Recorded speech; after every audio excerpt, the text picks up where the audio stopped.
welcome back to another Shared Brewing podcast.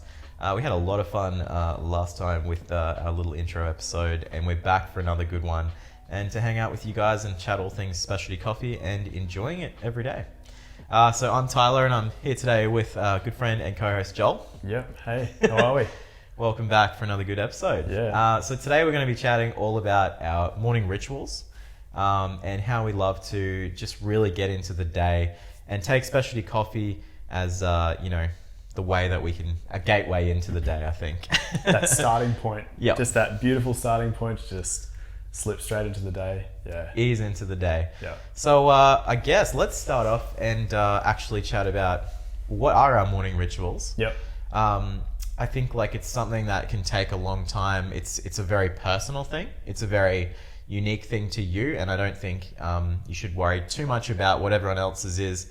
Focus on yourself and what your own ritual is that you want to develop. But having a good chat about it can really help you to understand what's possible. What do you want to explore? What do you want to try?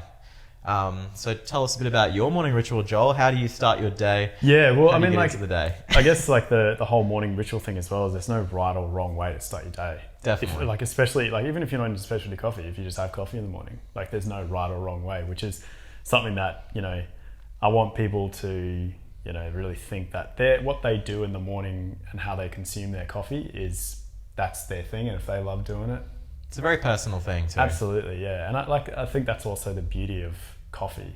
You can just there are so many different ways you can have it and so many different sort of brew methods, and someone might like it really, really hot, someone might like it really cold, might be a winter's day, 1 degree, someone has an iced latte. I know a lot of people who do iced lattes even when it's freezing outside. Yeah. So I growing up, I've been a bit of an early riser, and especially since having the cafes and the coffee shops and things like that, just working in hospitality or that type of hospitality, getting up super early, and then I guess finishing my day earlier than the sort of 9 to 5, finish around that 3 o'clock sort of mark. So I'm usually up at the moment, 4 a.m.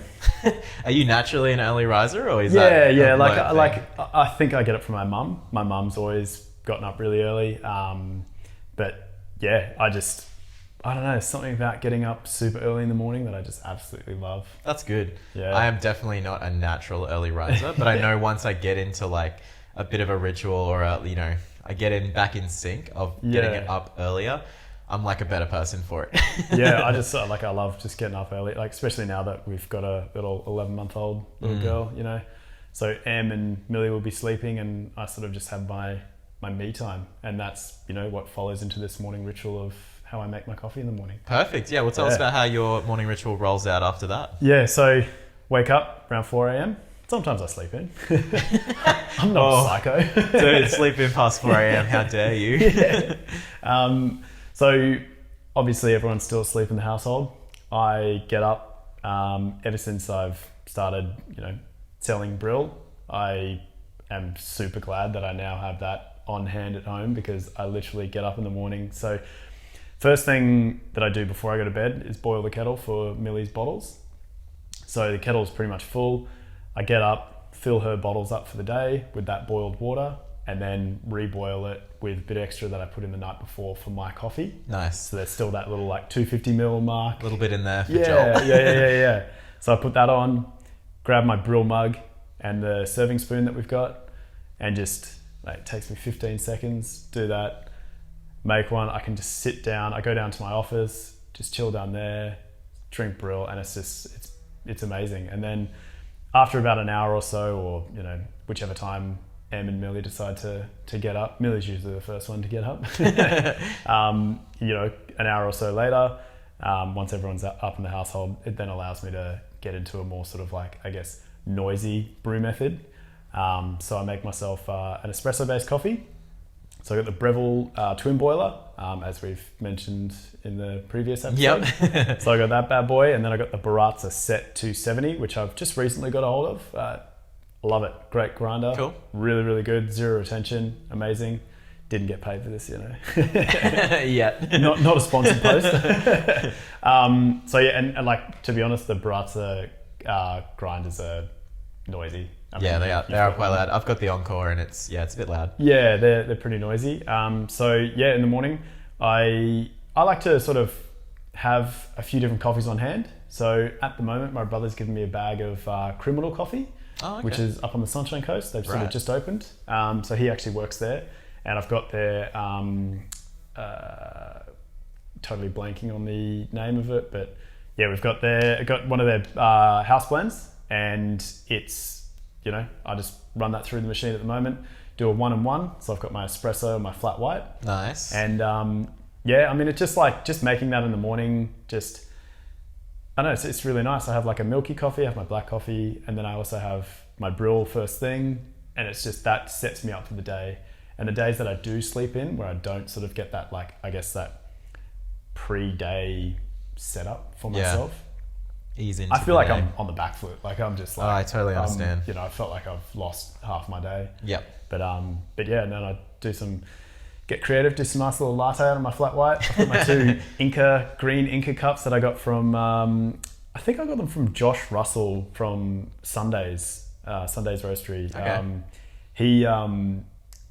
I think he was, one of his businesses, he wasn't involved with it anymore. He had it at the roastery when he had a cup, and I was just like, mate, can I grab that? Like, I love these cups. They were the best, like, shape.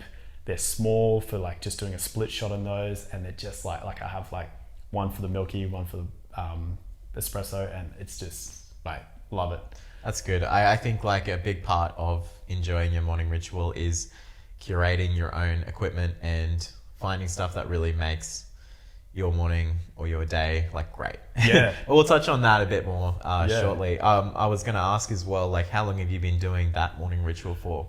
I'd probably say, so before that, it's been probably about 3 years now since I've had the espresso machine. Close to 3 years. Great. Yeah. And before that, I actually had a Mocha Master, and I'd just do the same thing.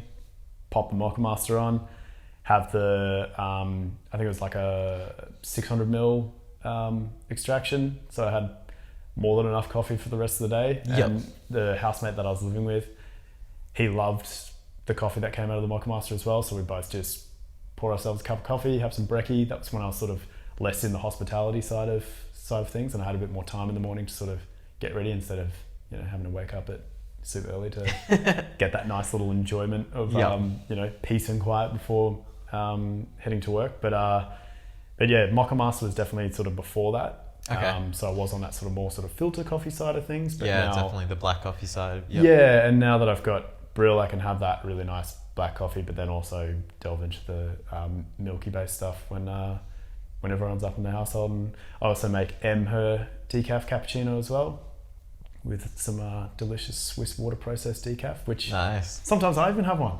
It's amazing. It's good. I mean, especially if you're going to work and you might have a coffee at work. Yeah, or something like but they've come so far. That process method is just like, sometimes if you dial in a really nice Swiss water processed decaf. Can you break that process down real quick for us? So it's like it's a non-chemical based process. Okay. So pretty much this is a really, really short description. Yeah, give us the summary. They run water through it to extract all the caffeine out of it. Okay.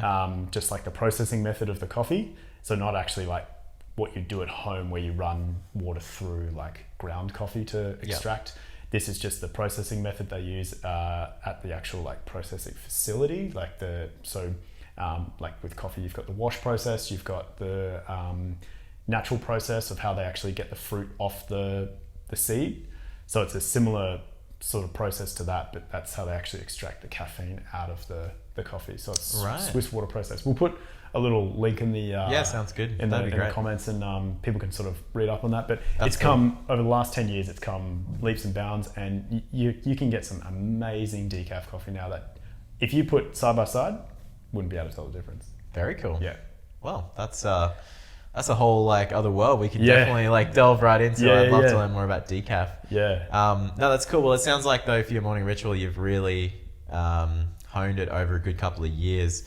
It's definitely understandable why you would feel a bit, less than if you hadn't got that in the morning now, because you've been doing it for like 3 years or so. Yeah. And I still do it before I start work, like before dialing in coffees at work or before drinking copious amounts of coffee at work.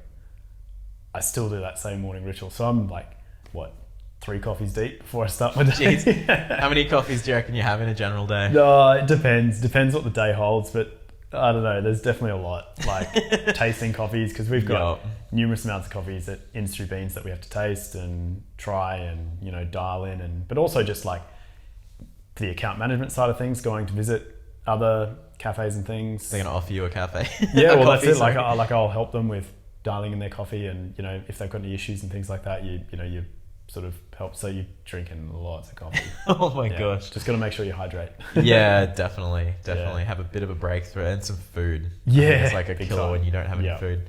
Well, yeah, my morning ritual is definitely not that regular, I suppose. I wish it was. I think I've been trying to, you know, crack down on a morning ritual for some time now, for many years, but I think I'm still in that experimental stage where I'm trying out different things in the coffee side of things, seeing what really sticks. But my general, my ritual at the moment would be that a little bit similar. I've got the similar machine to you with the Breville dual boiler espresso machine, and as much as I do love making a filter, it usually takes me a little bit more brain space. So waking up in the morning, I'll jump up, I'll walk out like a zombie, flip the machine on and let it warm up. I might throw the portafilter in to let that heat up for a bit, and that's actually a really good tip. For your espresso makers at home, always keep the portafilter in there while the machine's heating up, because you always want a really hot portafilter. That's it. I don't keep it in there always because I don't want to stretch it too much or make it too used in there. But because I recently put a new group head in there, so I'm trying to keep that good. But definitely got to warm it up. When I forget to put it in for a bit, I'm like, I was about to make my coffee. Run 10 seconds worth of water out. Run some water through it and give it a minute. And then you're like, the tray's really full now. I was like, no. The drip tray. The whole process. So I have been making a lot of espresso-based drinks since having that one for maybe like the last year or two. But around that, I love experimenting with the filter stuff, and I think it matters. It makes such a huge difference to just have the equipment there ready. A lot of the time when I don't make an espresso like a V60, a filter like a V60 or something like that, it's just because I've not washed my equipment, or it's in the cupboard or something, and I don't want to grab it out. So that's something I've been working on a lot, is actually making it easier for myself in the morning, because we all struggle a bit in the morning. So make it easy for yourself, and then you'll actually be a bit more inclined to take yourself up on the offer in a way. It's almost like your morning ritual is started the night before. Oh, that's so true. You kind of it's like me putting enough water in the kettle that there is that leftover. It's like just getting your little V60 paper, all that sort of setup ready to go, and then bang, when you get up in the morning, you're like, oh, that's right, I did that. Past Joel's is a legend. Pat on the back. Yep. No, that's it. Well, I'll probably just keep everyone posted on my morning ritual as I go.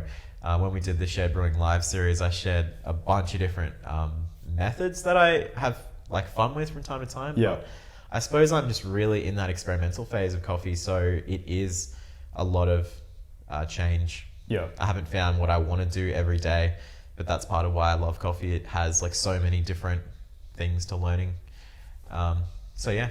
With your espresso based coffees in the morning, what's your sort of go-to? Pretty much like a flat white. Yeah, that's pretty much it. I'm trying to improve my latte art skills. But I'm struggling a little bit with the steam wand on the Breville.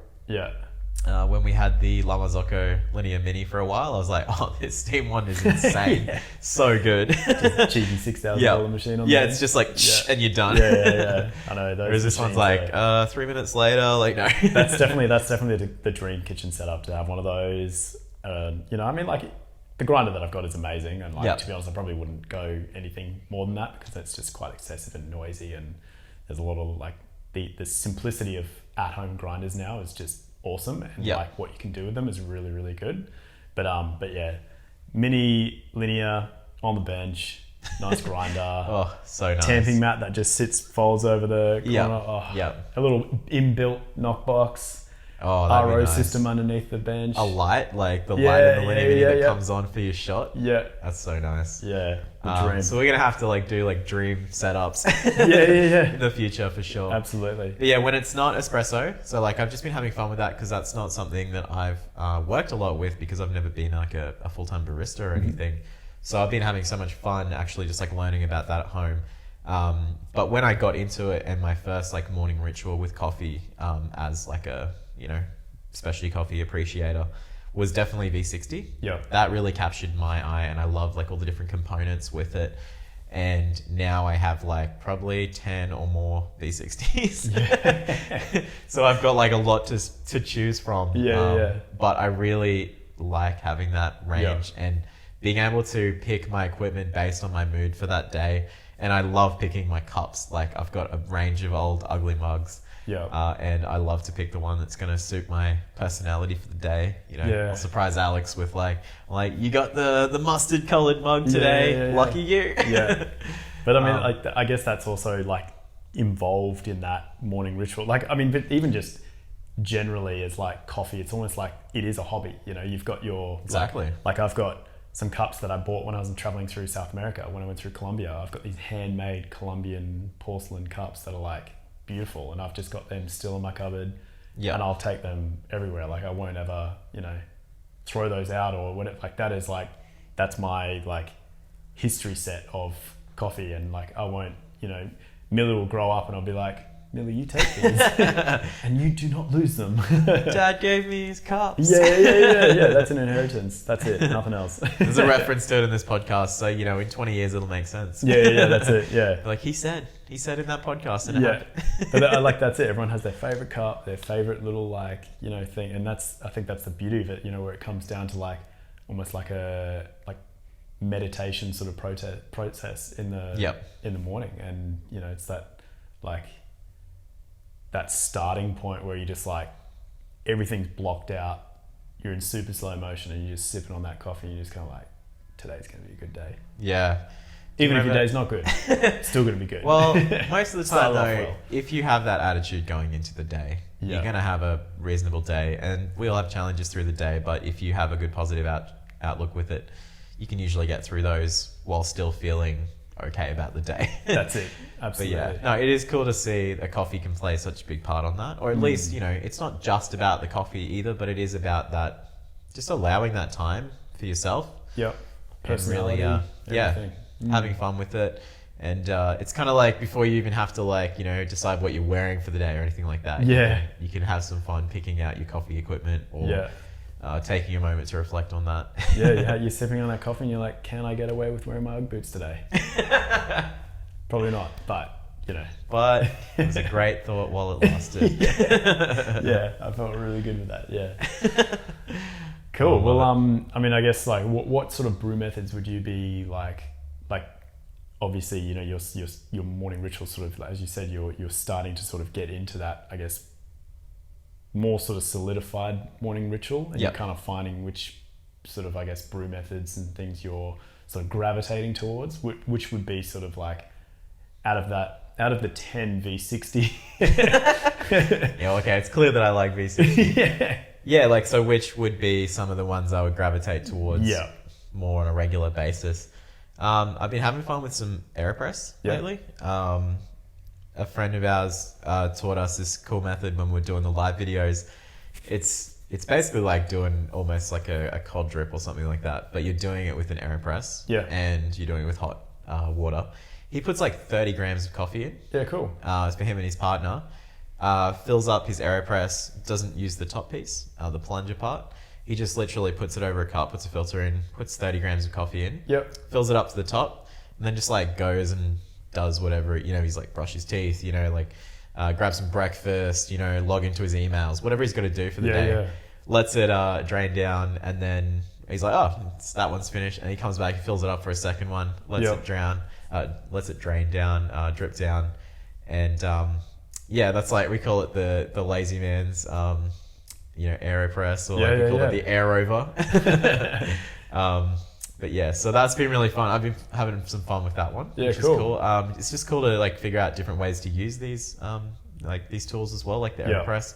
You don't have to just stick to like the recipe that everyone says, like, you got to use this recipe, man. This is the best recipe. I don't know, like it really means nothing to me.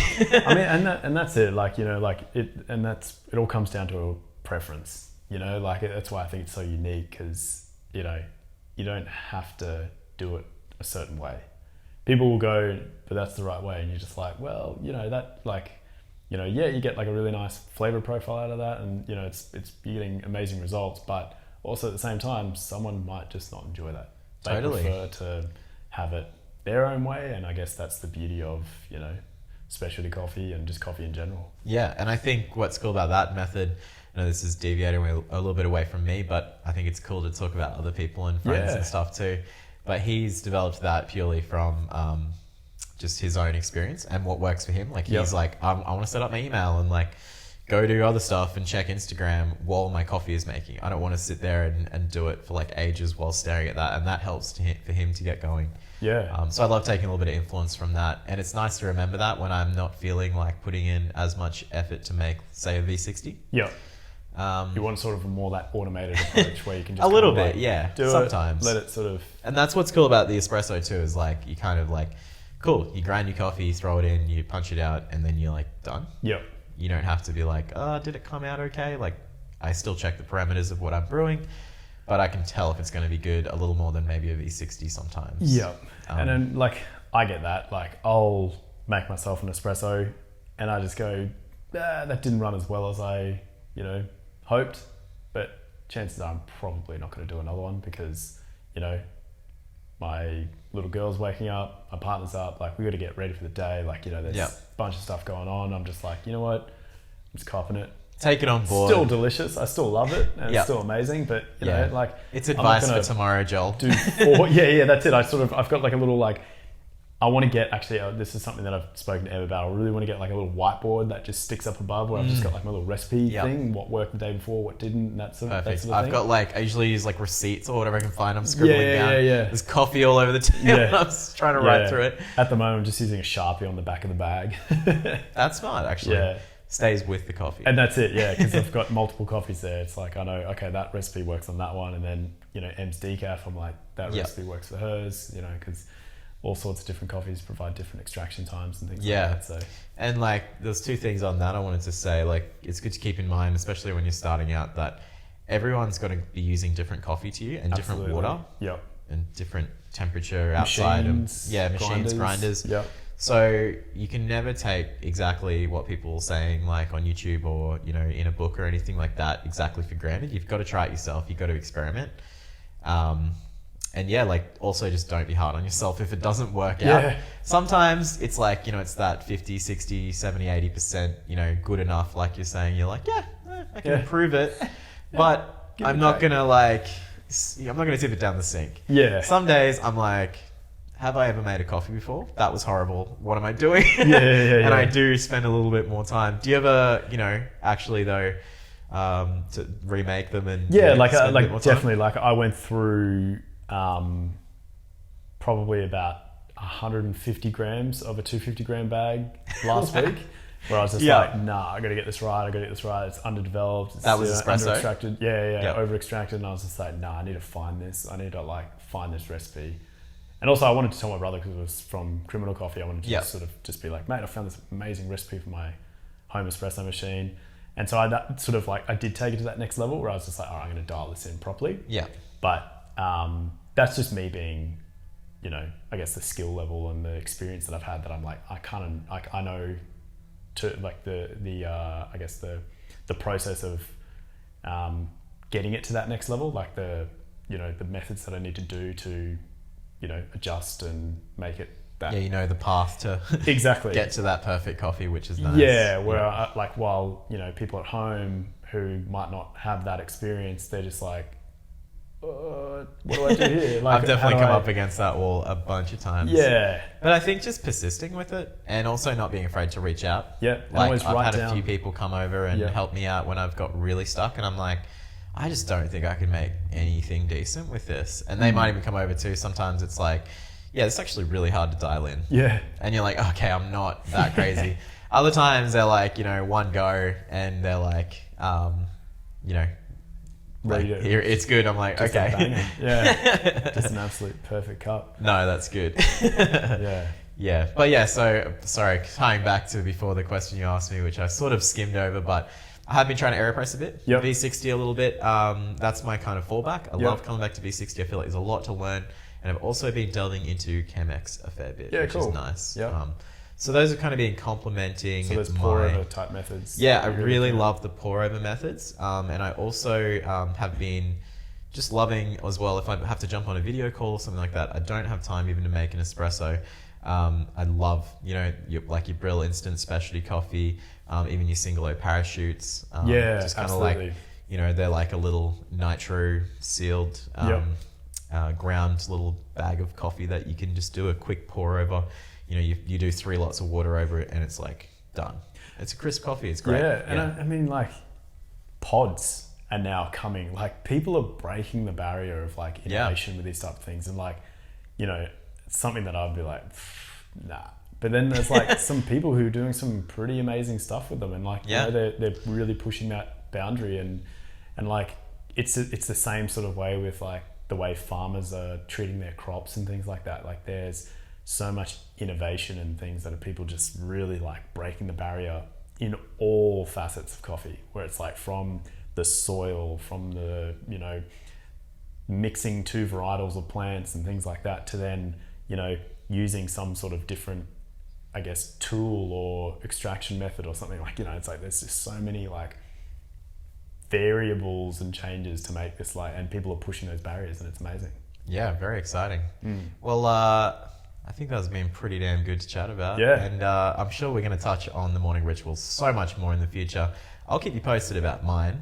It was really cool to hear that, like, you've, established something so solid and so like healthy for yourself over the last, few years.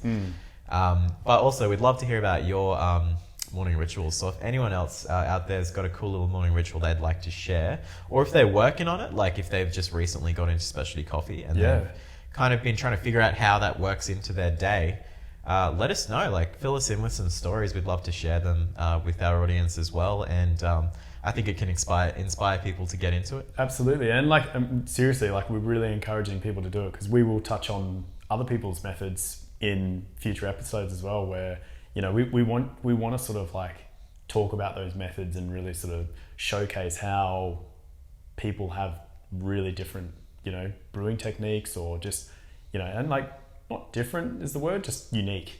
Yeah, like what works for them, yeah. what works for their schedule, and what really takes their fancy on what equipment they use too. I find that so interesting, and it can be a really cool journey that people can go on within themselves to be able to figure out, well, what do I really love with my equipment that's going to make me happy and set up for the day. And like, to be honest, I want to see some epic brew methods come through so I can try it at home. I want someone to go like, I've just done this, and I'll be like, oh, I can't wait to try that. Yeah, we might have to make some videos or something like that. Absolutely. Or send in a video. Yeah, definitely. Yeah, cool. Awesome, guys. Well, that's been a really good chat. And thanks for joining us for another episode of the Shared Brewing Podcast. I've been Tyler, and this is Joel. And keep following along our fun journey, chatting about specialty coffee and everything we love. Follow us on the socials. We've got Instagram. It's probably best to follow at the.monday.coffee. YouTube as well. If you're watching on YouTube, give us a thumbs up, subscribe, drop a comment in, let us know what you liked about the show, and of course a bit about your morning ritual. And we'll see you guys again soon. Awesome, yeah. Cheers, mate. Thanks. See you, gang.